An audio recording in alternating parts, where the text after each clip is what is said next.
I am so excited to speak with Ben Waldman, who is the co-founder of Gander. Ben, thanks so much for joining me. Oh, thank you for having me, Amber. I've been excited for this. Well, I want to talk about Gander and what it's going to look like in the future. But first, explain to my audience what Gander is all about. So Gander is a response to what we've seen in social media over the past, say, decade now. So we're aside from being Canadian-built social media hosted in Canada on sovereign technology, what we're doing is we're building a more ethical social media, something where people can have civic and social conversations, the kind of interactions that you would hope to have on social media, like social interactions, as opposed to being bombarded with disinformation, with trolling, and all the rest. Well, it's interesting if you think back to the early days of social media, because the promise of social media way back when, if I'm thinking about maybe 2005, almost 20 years ago, was that it would actually bring people together. In 2 decades, we've seen more or less the opposite of that happen. What do you think are some of the issues with the social media sites that Canadians are using today?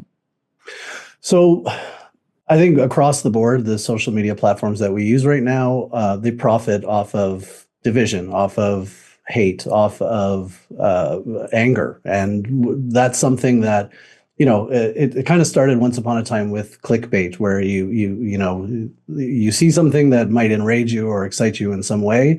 And I think what we've uncovered is that people are likely to hover towards things that are going to give them that adrenaline rush and some of that anger.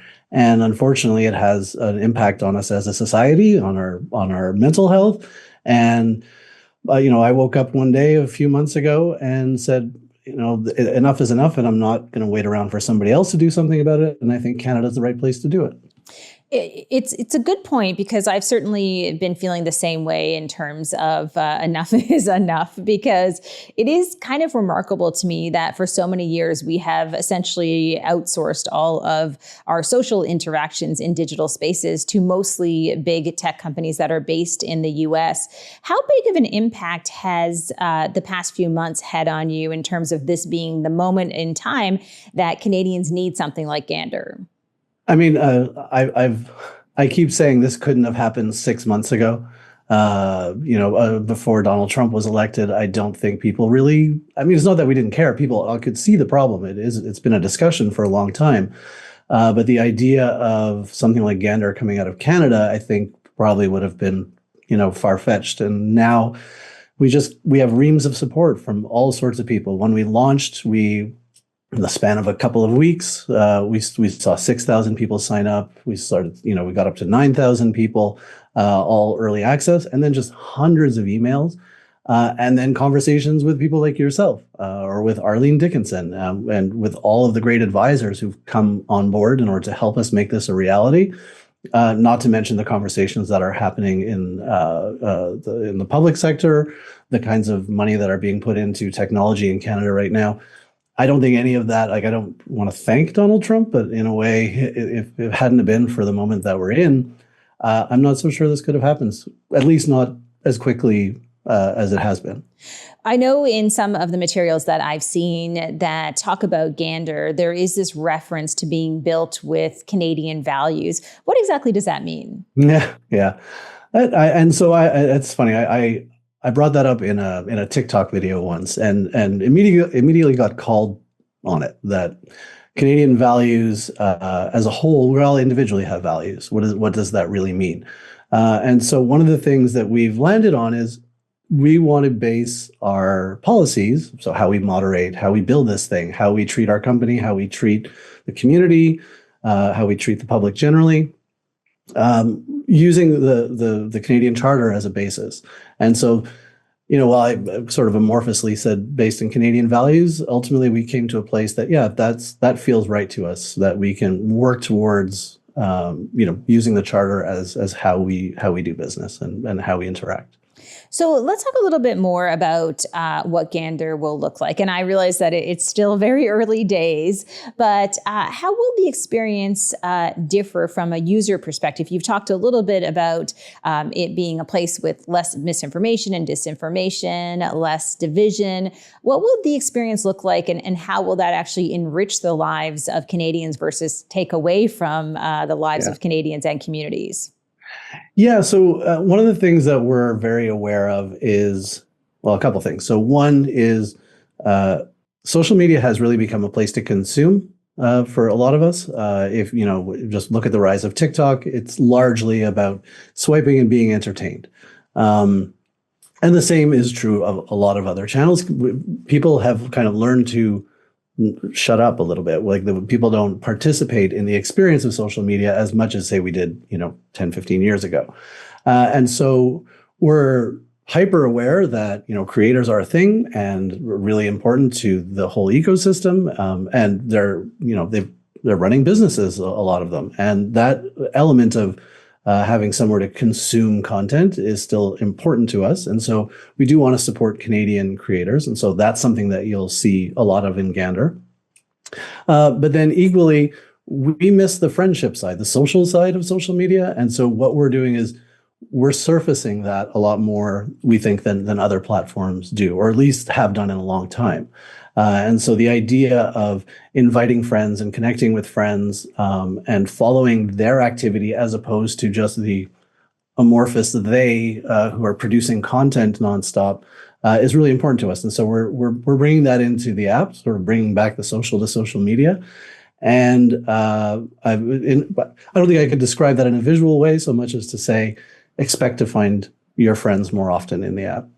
Well, I think that would be welcome news to a lot of people who have been using other social media sites over the past few years. I wrote about this in my newsletter this morning. I was visiting with my mom and I went onto her Facebook page, and I would encourage everybody to do this with their own parents.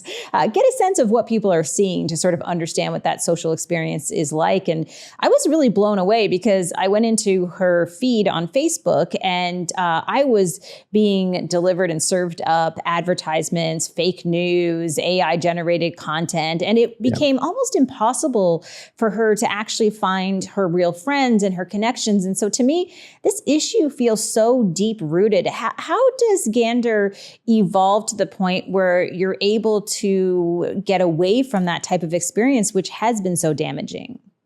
Yeah, so Gander is heavily moderated. And so it's, for not to get too technical, but it is based on the AT protocol, which is what is used for the Blue Sky backend. It is the network that feeds the Blue Sky. And so we're creating the Canadian equivalent of that, a sovereign version of that AT protocol. That is also fed in part back to the larger federated world. I know it's a long word, probably a lot more technical than I would want people to hear, but and part of that is there is a big chunk of moderation that happens on the part of the community, and so the kinds of things that you might expect to see in other platforms, in Facebook and others, won't be present, as present anyway, in Gander.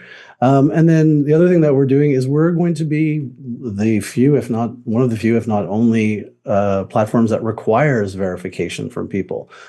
We recognize that we could be forever in a battle of AI fighting AI in order to, rid ourselves of some of the bots and other, disinformation mechanisms that are coming up over time. And so rather than chase rapid growth at any cost, we want to make sure that our users are verified as human. And so we fully expect that you will see far less of that kind of activity on Gander as a result. So there are two words that you've said that unfortunately have become dirty words in the world of tech, which is moderation and verification. Now, those have in some ways almost been weaponized by certain communities who've actually said that, oh, those things are bad because they are limiting speech. They're causing other problems as well. What would you say to people who are worried about both of those elements in terms of thinking that, hey, you know what? we need less moderation, less verification. I don't agree with that, but there are certainly people out there who would say that. Yeah, and so the way moderation works on this platform is it's community moderated, and so content is labeled, and then it's up to users to choose what they do want to see and what they don't. And so it does leave things a little bit more open in that regard. It's not, just because you've done a certain thing, unless it's, specifically against the law, that you're removed. However, in terms of the verification side, I don't think there's a way around it. There is no real way for us to fight this. The way that we're doing verification is that we never see a person's identity, and so it is, third party handled, and it's deleted the moment that you identify, and so you still have that anonymity side as far as who you are when you're interacting if you choose to be anonymous. But it also means that we can prove that it was a human that came in to begin with. And that's the important part to us. That and making sure that they're of age. We haven't yet landed on what our age range is going to be, but we do know that we want controls in place for younger people so that they can't get access to unsafe content that might be appropriate for adults. And so the only way really to do that is to make sure that we go through this verification process.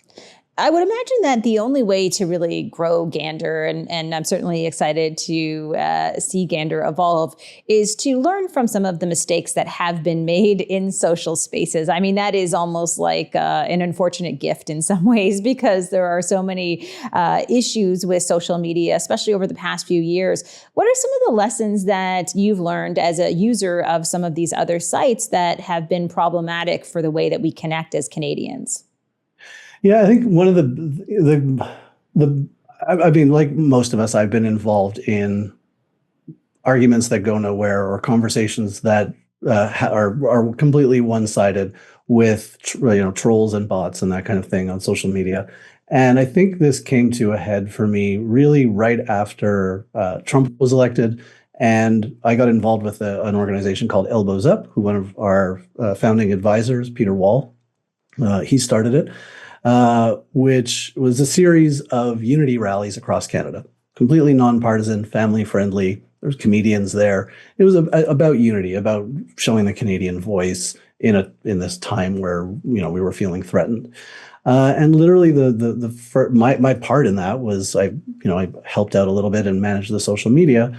And literally, the night of the first rally, I jumped onto our Facebook feed, I think it was, and the trolls had landed. And I felt like I was powerless. There was nothing that I could do. I couldn't shut down the conversation because that's not a good look. We're claiming to be nonpartisan, and some of the conversation or the trolling that was going on was certainly partisan.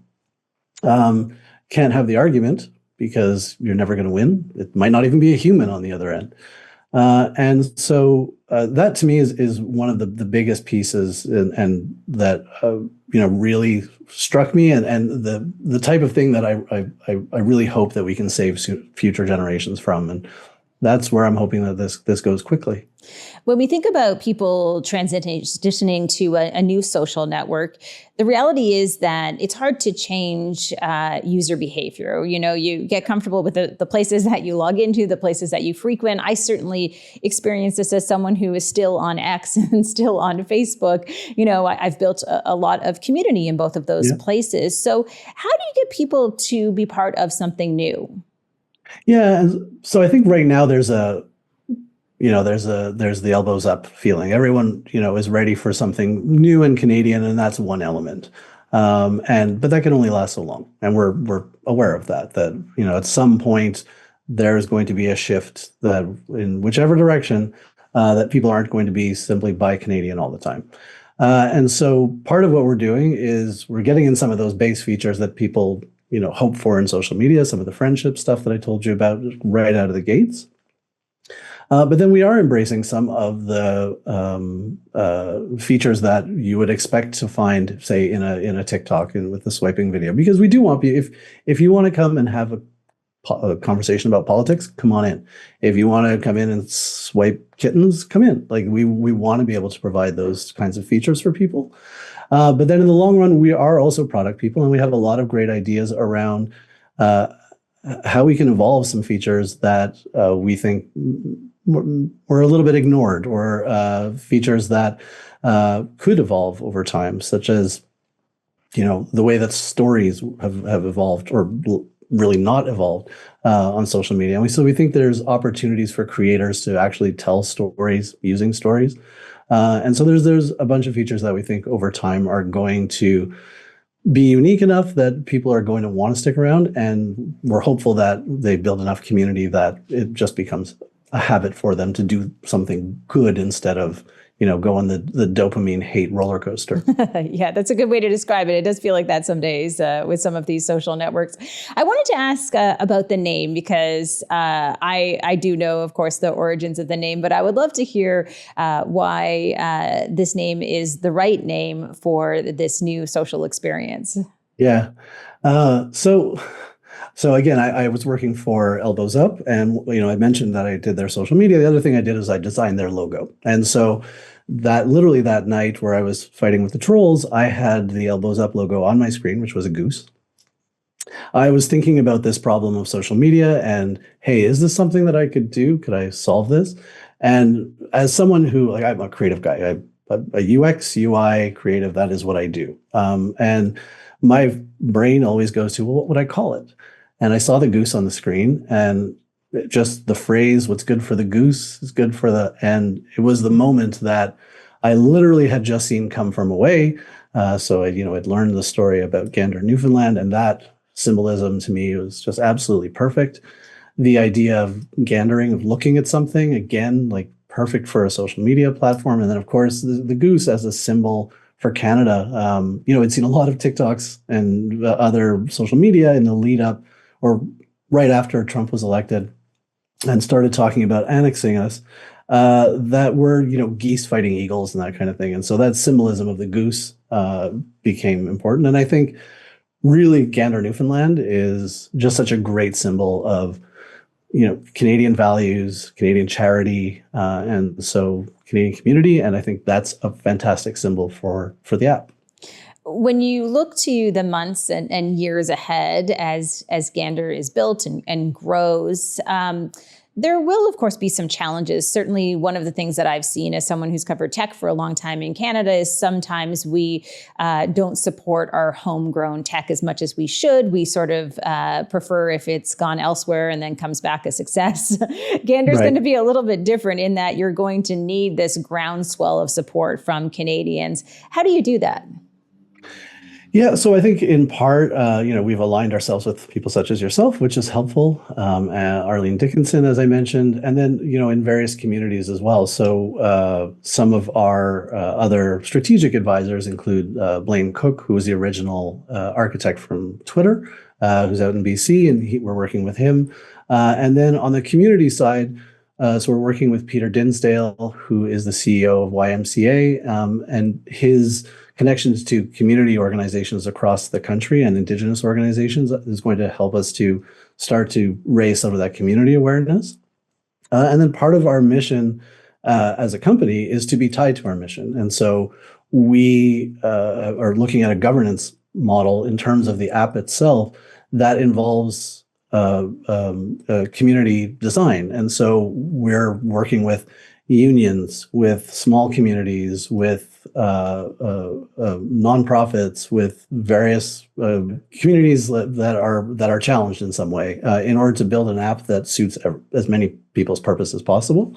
And all of that community work, I think, is going to help to literally build the community on the platform so that you immediately know people that are there. And my hope is that in and of itself is going to, along with the experience, is going to keep people coming back.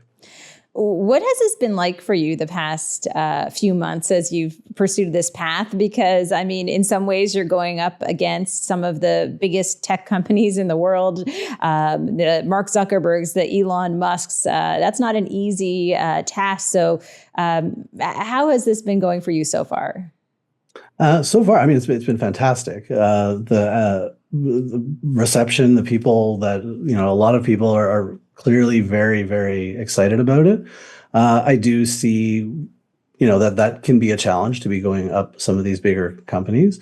But I also recognize that it's Canada and that, we're 30 million people on social media right now. That is, a drop in the bucket for Facebook or Twitter. Not to say that, we don't expect that we're not on someone's radar by any means, but I think there's an opportunity here to do something that's great, and I don't expect that I'll be hearing too much from some of the bigger tech companies just yet. Anyway, early days. I'm not overly worried about it, but maybe that's hopeful thinking. Well, if there are people who are listening or watching this right now who are interested in Gander, and I know there will be, because even when I wrote about Gander in my newsletter, I had a bunch of people write me right away and say, we're hungry for something different. We're hungry for something that's Canadian. How can they get involved? When can they start trying out the site? What does that look like over the summer and into the fall? Yeah. So right now we're still in our early access program sign up. So people can sign up basically to get in line to choose a username. Once we do get to a place where the app is public, you can also sign up for the beta. And so that's part of that same sign up process. If you choose that you want to be a beta tester, please come on in and do that. So that's at gandersocial.ca. You can go ahead and go through that process. We expect that the beta test will be out around August, in August sometime. That'll be our first beta, and then we'll be opening it up slowly more and more over time to the point that by the fall, there should be a pretty full opening at that point. Excellent. Well, listen, Ben, thank you so much for joining me today. I am super excited about the future of Gander and really appreciate you taking the time. Oh, thank you so much. It's fantastic to be here. I'm really glad that I got to do this.